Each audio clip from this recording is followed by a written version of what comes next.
Halo kawan, assalamualaikum. Selamat datang kembali di channel kesayangan kalian, Film Adrenalin. Tempatnya film yang mendebarkan. Gimana kabarnya Pak Dewan? Sehat? Oke, buat kalian yang memang lagi kurang sehat, semoga lekas berkesehatan Yowan. Amin. Oke, kali ini kita akan lanjut mengisahkan sebuah film yang berjudul The Story of Yuan Tiangang yang dirilis tahun 2024 Wan. Oke, biar gak penasaran bagaimana ceritanya, langsung saja miringkan HP kamu, lemparkan kenangan bersama mantan, karena film adrenalin dimulai.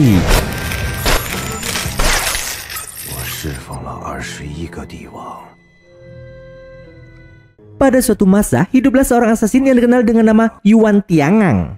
Para peramal mengatakan bahwa Yuan akan menjadi orang paling terkutuk di dunia dan menjadi orang yang paling berbahaya.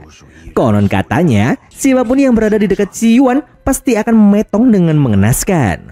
Ternyata, seperti rumornya, kedua orang tua Yuan dihabisi oleh para penyihir ketika Yuan baru saja dilahirkan.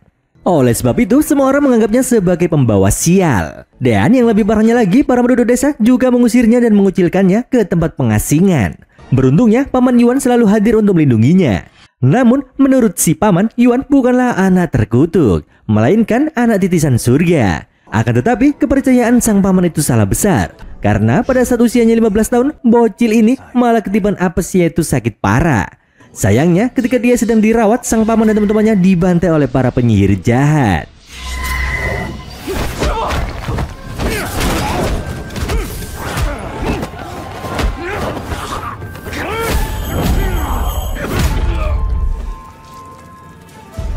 Ternyata tujuan dari penyihir bertongkat itu adalah ingin merebut pedang Dragon Abyss atau Long Yuan yang terkenal sangat sakti. Dan konon katanya pedang ini memiliki kekuatan yang meluluh lantakan dunia. Beruntungnya Paman Yuan telah menyembunyikan pedang tersebut sehingga para penyihir gagal menguasainya. 2 hari kemudian Yuan akhirnya terbangun dari pingsannya karena penyakitnya. Dan seketika dia pun terkejut karena lembah tempat tinggalnya sudah porak-poranda. Apalagi sang Paman telah tiada di tangan para penyihir. Yuan pun semakin yakin jika dirinya memang sudah dikutuk oleh surga. Dan mulai dari sekarang dia bertekad untuk membalas kematian pamannya serta melawan takdir yang ditentukan oleh surga.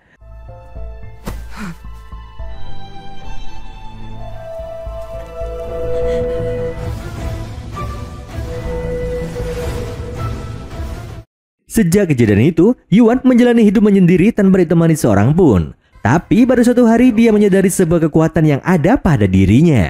Dan ternyata selama ini dia bisa meramal kematian seseorang hanya dengan mengetahui tanggal lahirnya. Setelah beranjak dewasa, Yuan memutuskan untuk menjadi asasin agar bisa bertahan hidup dan mendapatkan informasi dari dunia bawah untuk mengetahui siapa yang telah menghabisi sang paman. Sebagai seorang asasin, tentunya dia selalu berpindah dari desa ke desa supaya tak kehabisan orderan. Dan 15 tahun kemudian, di usianya yang menginjak 30 tahunan, Yuan tinggal sementara di sebuah kota. Di sini dia bertemu dengan wanita aduhai yang bernama Ashina. Tapi walaupun speknya kayak anak pondokan, dia sebenarnya adalah seorang perantara antara klien dan pembunuh bayaran seperti Yuan. Pada hari itu, Yuan datang untuk mengambil upah karena tugasnya baru saja selesai. Di sini sistem bayaran yang diminta oleh Yuan cukup aneh dan membuat Ashina bertanya-tanya. Akhirnya, Yuan pun menjelaskan jika tarif bayarannya dihitung dari penimbangan tulang milik para targetnya. Berat tulangnya akan dikalikan dengan umur si target. Dan hasil dari perkalian ini adalah jumlah koin yang harus dibayarkan kepadanya. Mendengar penjelasan itu, Ashina kurang mudeng. Tapi di saat yang bersamaan, dia memakluminya. Karena Yuan memang terlahir sebagai orang yang unik, aneh, dan nyata. Setelah dapat duit, Yuan pun langsung saja OTW untuk melaksanakan tugas baru dari Ashina. Kali ini targetnya adalah seorang jenderal kerajaan. Ternyata jenderal yang dimaksud sedang meregang nyawa. Namun dia tetap gigih untuk kembali ke medan perang demi menyelamatkan para prajuritnya. Tapi sayangnya Wan, jenderal itu adalah orang yang menjadi target terbaru Yuan. Tak lama kemudian Yuan pun sampai di tempat si jenderal. Dan tanpa basa-basi, dia pun langsung menghabisi salah satu prajurit yang menghalanginya. Hanya dengan satu gerakan saja dia mampu menumbangkan prajurit tersebut.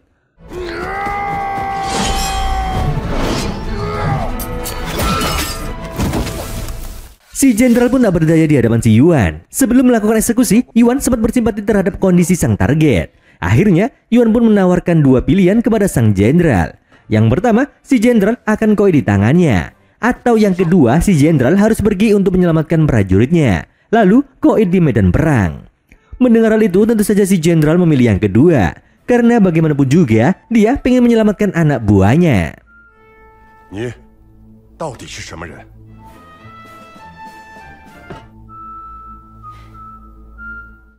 Di keesokan harinya, si jenderal dikabarkan sudah almarhum di medan perang.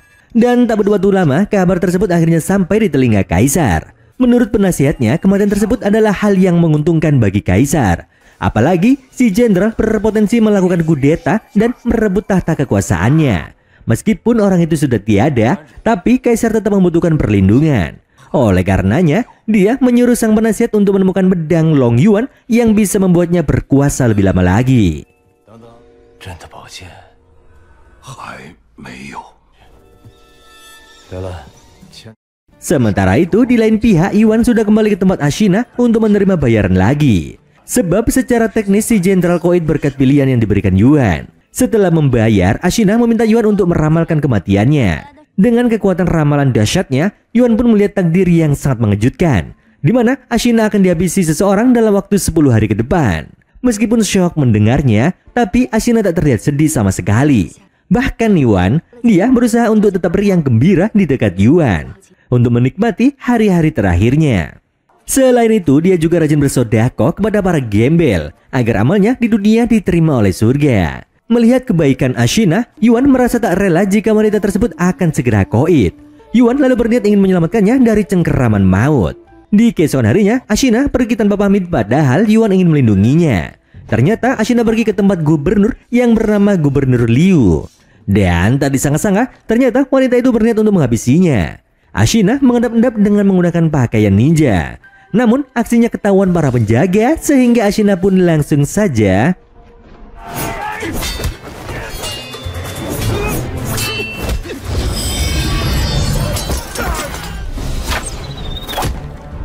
tanpa disangka-sangka, wanita semolek Ashina bisa menggunakan jurus-jurus yang dahsyat dalam pertempurannya. Namun sayangnya, Ashina harus kalah dengan seorang gondrong yang merupakan pendekar terkenal bernama Chun Feng. Chun Feng ini mengabdikan dirinya untuk menjaga Gubernur Liu. Meskipun Chun Feng berhasil melumpuhkan Ashina, akan tetapi dia tak langsung menghabisinya. Chun Feng memilih untuk menjebloskannya ke penjara. Setelah itu, Chun Feng menemui anaknya Gubernur Liu untuk membicarakan tentang kaisar yang akan segera meninggalkan ibu kota. Dan menurut isu yang beredar, kaisar akan memindahkan istananya dari kota A ke kota B. Pemindahan tersebut memiliki tujuan tersembunyi, yaitu untuk menjaga tahta kerajaan dari para pemberontak dan orang-orang yang ingin melakukan kudeta. Di sisi lain, Gubernur Liu memutuskan untuk menginterogasi Ashina. Di sini akhirnya terungkap jika Ashina ternyata memiliki dendam kesumat karena pasukan Gubernur Liu telah membantai keluarganya dan juga penduduk di desanya. Maka dari itu, sebelum ajal menjemputnya, Ashina ingin menenggelamkan Gubernur Liu ke penderitaan yang sesungguhnya. Mendengar hal itu, Gubernur Liu pun meminta maaf kepada Ashina, sebab dirinya melakukan hal itu atas perintah kerajaan. Dan pada saat itu, kaisar memang ingin melenyapkan semua warga keturunan hidung lancip, termasuk keluarga Ashina. Dan sebenarnya, Gubernur Liu ingin melepaskan Ashina dari penjara. Tapi sesuai undang-undang kerajaan, wanita ini harus menjalani hukuman atas percobaan pembunuhan yang dia lakukan. Dan ketika anak buah Gubernur Liu hendak membawanya ke penjara lagi, tiba-tiba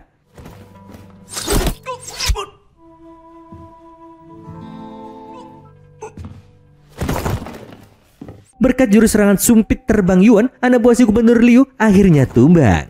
Dan hal ini pun dimanfaatkan oleh Ashina untuk menghabisi Gubernur Liu di saat itu juga. Setelah membalaskan dendamnya, Ashina pun kabur bersama Yuan. Namun ternyata mereka sudah dihadang oleh Chun Feng dan pasukannya. Oleh karena itu, mereka berdua pun harus melawannya.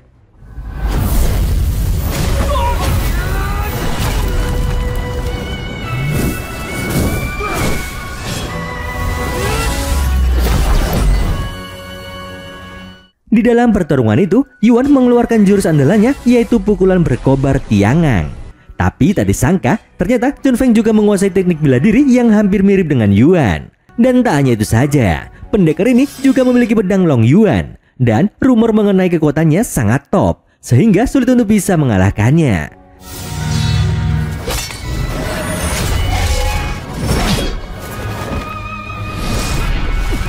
Ketika dirinya terdesak, Yuan meminta agar Ashina meninggalkan tempat itu sebelum para prajurit menangkapnya. Di saat Ashina sudah pergi, Chun Feng tiba-tiba berhenti menyerang Yuan.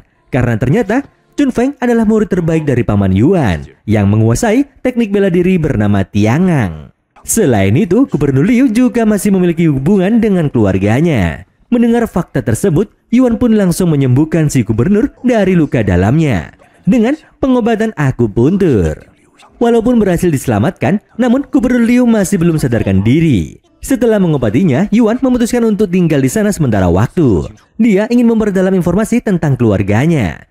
Karena sejak dia lahir, anggota keluarganya koit satu persatu, sehingga dia tak tahu asal muasal nasab dirinya.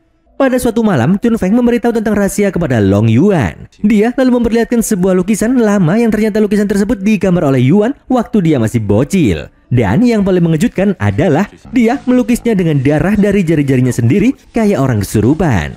Dalam lukisannya terungkap jika Yuan pernah melakukan perjalanan di alam goib. Dan ternyata dia adalah orang yang menemukan pedang Long Yuan di sebuah pohon. Dan karena lukisan itulah Yuan pun kembali mengingat masa kecilnya yang suram. Chun Feng lalu memberikan pedang Long Yuan kepada Yuan. Dia lantas mengatakan jika pedang itu sangat-sangat eksotik. Karena kekuatannya yang overpower, para raja berusaha menguasainya. Dan agar tak terjadi perpecahan, maka pedang tersebut dilindungi oleh Paman Yuan dari orang-orang serakah yang ingin mengendalikan dunia.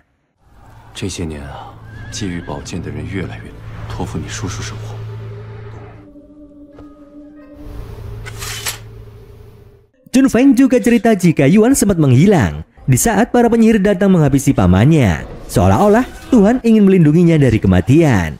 Di saat mendengar cerita tersebut, Yuan pun memberitahu Chun Feng jika saat itu dia sedang sakit parah dan sering bermimpi tentang hal goib.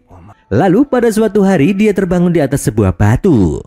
Nah, setelah Chun Feng ingat-ingat, itu mungkin adalah Star Moon yang merupakan tempat jatuhnya bintang berkah, di mana batu itu mempunyai kekuatan mukjizat yang sangat luar biasa. Konon katanya Wan, batu Star Moon itu juga bisa menyembuhkan segala penyakit, termasuk penyakit gak ada duit. Oleh karena itu mereka berdua memutuskan untuk membawa Gubernur Liu ke batu tersebut agar bisa sehat dan siuman kembali.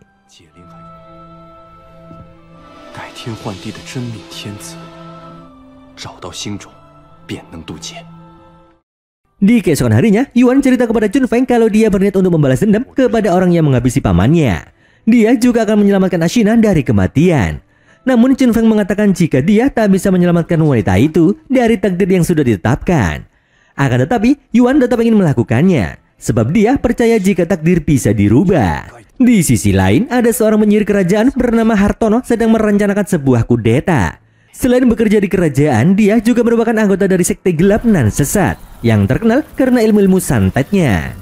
Dari kekuatan yang dimiliki Hartono, dia merupakan salah satu penyihir yang menghabisi Paman Yuan. Tak lama kemudian, Ashina datang menemui Hartono untuk meminta bantuannya demi menyelamatkan Yuan. Di sini, Ashina ini belum tahu jika Hartono adalah penyihir yang licik dan jahat. Sebagai bayarannya, Ashina diberitahu bahwa pedang Long Yuan tengah berada di kediaman Gubernur Liu. Tentu saja, Hartono langsung saja oke untuk membantu Ashina demi mendapatkan pedang sakti tersebut. Gak pakai banyak pikir, Hartono pun langsung mengirim pasukan untuk menyerbu istana gubernur. Tapi ternyata Chun Feng dan yang lain sudah tak ada di sana. Akhirnya, Hartono pun menyuruh muridnya untuk melacak keberadaan Gubernur Liu menggunakan ilmu dukun yang dimilikinya. Tak butuh waktu lama, murid Hartono berhasil menemukan lokasi Gubernur Liu. Menurut penerawangannya, gubernur itu sedang menuju ke arah Gunung Qi.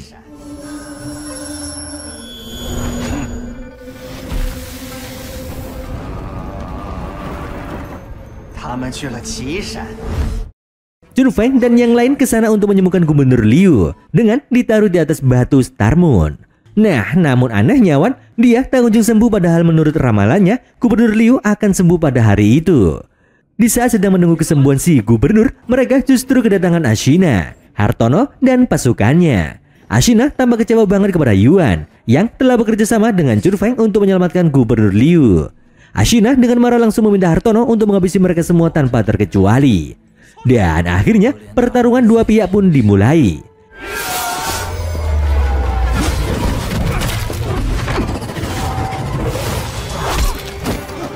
Chun Feng dengan lincahnya mengeluarkan jurus kecepatan Lia Liu untuk menumbangkan anak buah Hartono. Melihat anak buahnya mau tiar, Hartono pun mengerahkan kekuatannya yang dapat mengendalikan mayat. Di saat menyaksikan itu, Yuan pun menyadari jika si Hartono adalah penyihir sekte yang telah menghabisi sang paman. Yuan pun langsung melampiaskan amarahnya dan menghabisi semua pasukan Hartono dengan kekuatan tiangan yang dia kuasai.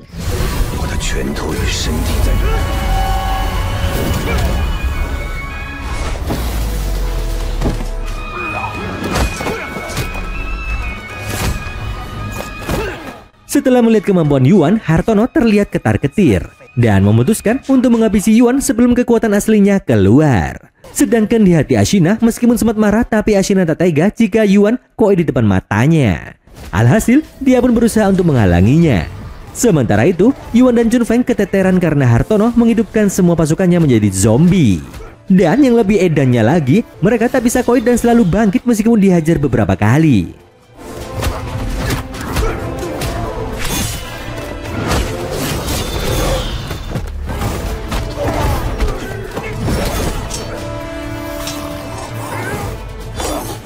Di dalam pertarungan itu, Chun Feng sempat terkena serangan. Sedangkan Yuan, di saat akan menghancurkan tongkat sihir milik Hartono, dia justru terjebak di dalam kendali sihir Hartono.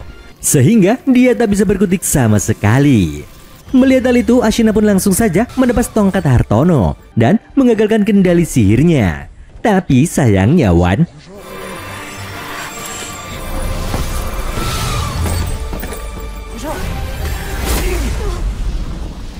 setelah menghabisi Ashina, Hartono pergi sambil membawa pedang Long Yuan. Lalu, tak lama kemudian, Yuan dan Chun Feng terbangun dari pingsannya dengan Ashina yang sudah almarhumah. Namun, ada keberuntungan yang lain yang masih didapat Yuan dan kawan-kawan. Alhamdulillahnya, Gubernur Liu siuman, meskipun sedikit terlambat. Sementara itu, Yuan merasa sangat terpukul karena kehilangan wanita yang selama ini ada di hari-harinya. Dan untuk menghormati kebaikan Ashina, Yuan pun memakamkan Ashina dengan layak. Sejak hari itu, Yuan bertekad untuk melenyapkan Hartono dari muka bumi, bagaimanapun caranya. Karena gara-gara Hartono, Yuan kehilangan dua orang yang sangat berarti di hidupnya.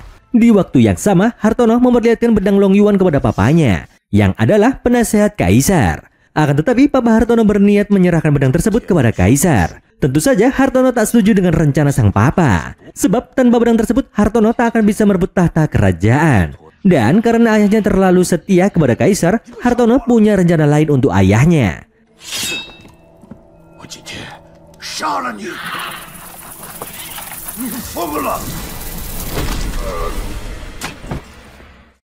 Lalu setelah itu Hartono membawa pasukannya ke dalam istana untuk menggulingkan tahta kerajaan. Bahkan Hartono juga sudah menyebarkan fitnah jika kaisar telah menghabisi ayahnya. Singkat cerita, Hartono berhasil menghabisi kaisar dan merebut tahta kerajaan sepenuhnya. Di tempat lain, Yuan baru saja terbangun dari bertemunya dengan sang paman di dalam mimpi. Dan berkat mimpi itu, tekadnya menjadi semakin kuat yang dimana dia harus segera membalaskan dendamnya. Yuan kemudian naik ke puncak gunung untuk berziarah ke makam Ashina. Selepas itu, Gubernur Liu datang menghampirinya dan memberi semangat kalau Hartono memang layak dihabisi. Jadi, Gubernur Liu sangat mendukung keinginan Yuan untuk menjaga keamanan dunia.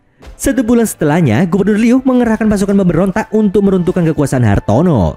Tak hanya mereka, Yuan juga telah menyiapkan seluruh persenjataannya demi menghabisi orang yang telah merenggut nyawa paman dan wanita yang dia sukai. Akan tetapi, pasukan Gubernur Liu malah kewalahan karena Hartono mengerahkan prajurit zombie yang sangat sulit untuk ditumbangkan.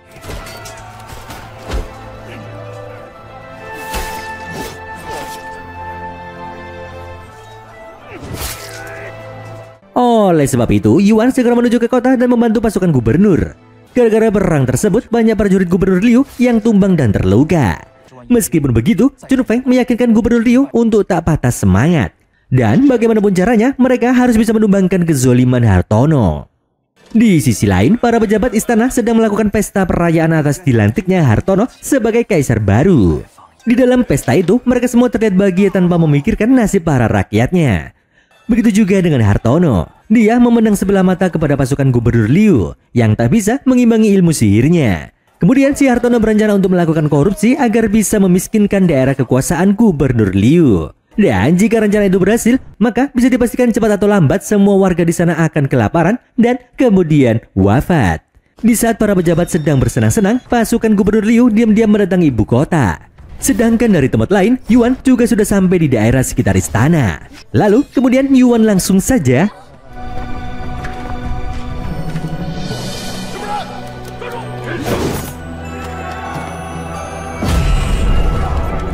Dengan ilmu kanuragan yang dimiliki, Yuan mulai menghabisi para penjaga istana.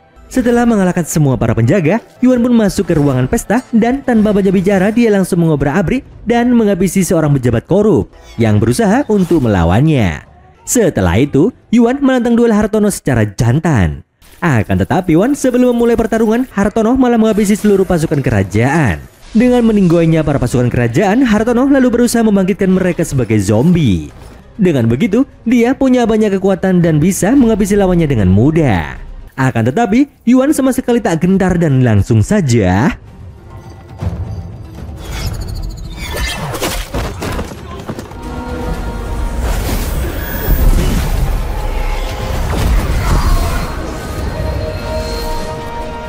Yuan mulai melibas para zombie. Hebatnya lagi, Yuan mampu membabat habis mereka semua hingga menangkal sihir Hartono. Karena sejak meninggalnya Ashina, kemarahan Yuan berubah menjadi kekuatan yang sangat dahsyat. Lalu, di saat Hartono sedang ketar-ketir, Yuan langsung menyerangnya tanpa ampun. Berkat kekuatan dan keyakinan di dalam dirinya, Yuan akhirnya mampu menghabisi Hartono dengan pukulan maut tiangang. Namun yang paling penting adalah dia sudah menuntaskan balas dendamnya.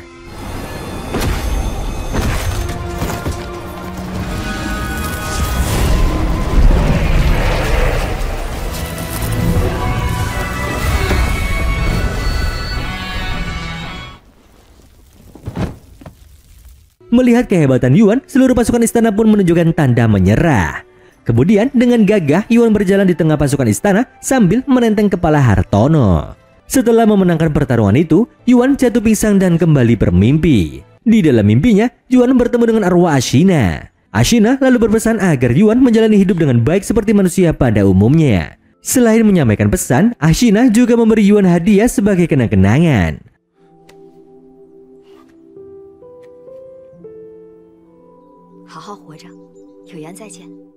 Di keesokan harinya, Yuan terbangun dari pingsannya dan melihat botol pemberian Ashina. Padahal mestinya botol itu tak akan menjadi nyata. Tak lama setelah itu, Gubernur Liu memberitahu Yuan jika dia telah mengganti nama pedang Long Yuan menjadi pedang musim semi. 2 tahun kemudian, Yuan memutuskan untuk kembali berkelana.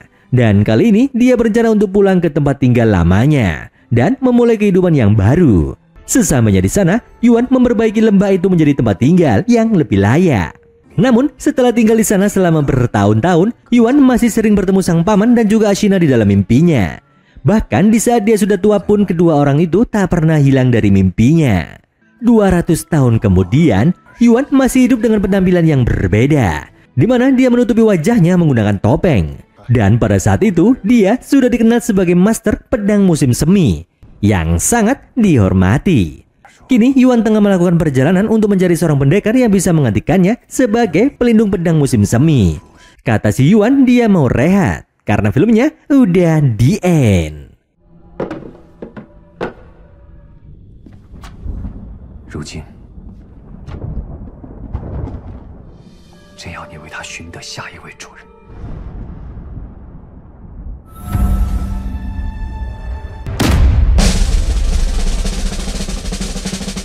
Pelajaran yang bisa kita ambil kali ini adalah hati-hati jika bertemu sama penyihir, karena dia bisa membuat kalian menjadi zombie. Seperti biasa Wan, kalau kalian pengen request film untuk diulas, langsung saja coret-coret di bawah Yowan.